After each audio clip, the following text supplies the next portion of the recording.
అంతరించిపోతున్న ఒంగోలు జాతి ఎద్దుల్ని సంరక్షించాలనే ఉద్దేశంతో కృష్ణా జిల్లా ఉంగుటూరు మండలంలో ఏర్పాటు చేసిన ఎడ్ల ప్రదర్శన పరుగు పందాలు వీక్షకుల్ని ఆకట్టుకున్నాయి. సంక్రాంతి సందర్భంగా ఎమ్మెల్యే వల్లభనేని వంశీమోహన్ తండ్రి రమేష్ చంద్ జ్ఞాపకార్థం రాష్ట్ర స్థాయి ఒంగోలు జాతి ఎడ్ల పరుగు పందెం ఏర్పాటు చేశారు. వివిధ ప్రాంతాల నుంచి సుమారు 20 ఒంగోలు వృషభ రాజాలు పోటీపడ్డాయి.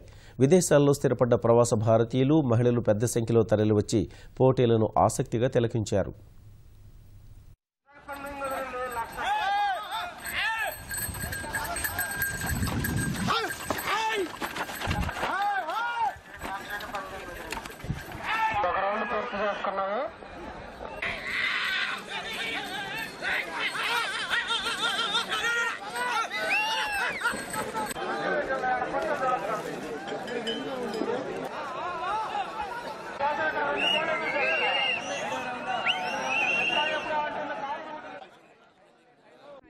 వచ్చాము. సిటీలో ఇవన్నీ జరగవు కదా, సో ఇది చాలా కొత్తగా ఉంది మాకు.